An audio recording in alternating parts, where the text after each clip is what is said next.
Hey, this is Mark at Astronomicon 6. I'm here with Harrod Blank.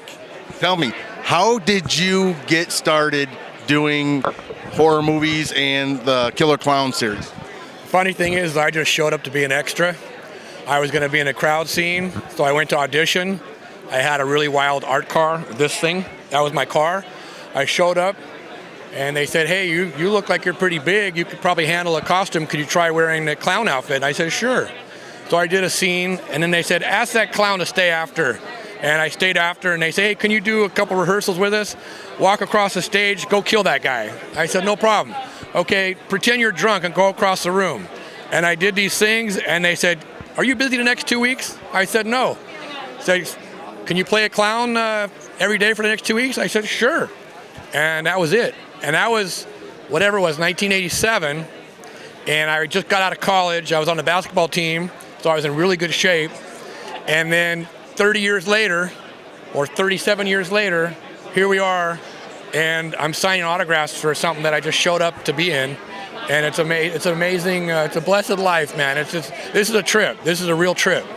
Yeah, that was a really cool movie. I really enjoyed it when I first saw it, like 1990.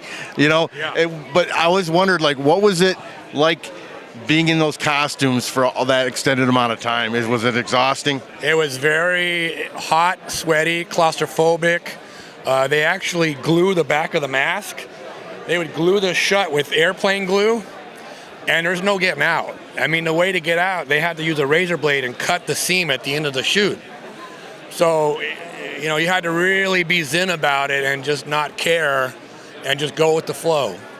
And until the shoot was over, and then they would cut you out. If you started freaking out, it would be devastating, because they'd have to cut you out, and then they have to put you back in it. So yeah, it was interesting.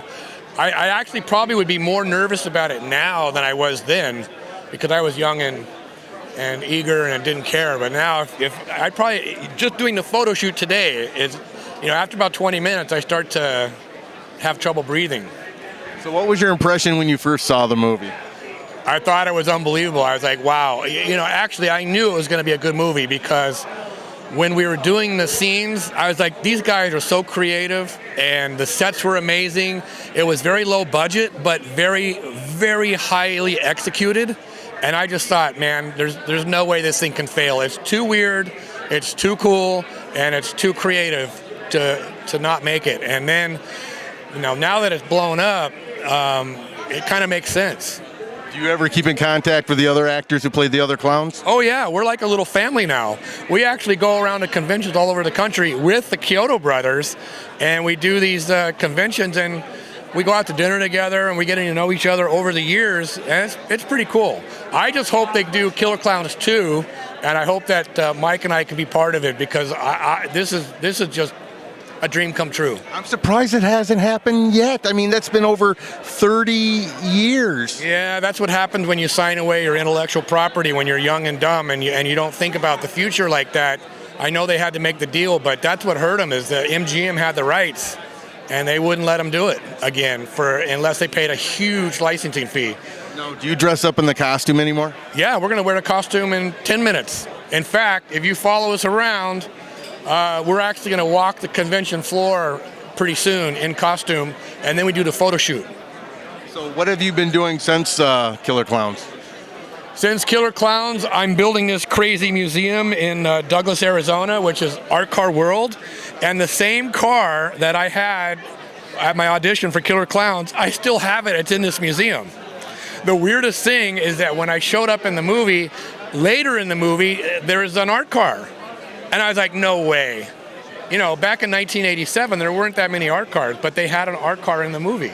It was meant to be. This whole thing was really weirdly meant to be. But I'm a filmmaker. I'm a documentary filmmaker. I've been doing Burning Man and art car stuff ever since. That's pretty impressive. Well, it was a pleasure speaking with you. And this is Mark at Astronomicon 6 with Harrod Blank. Right on, you guys rule.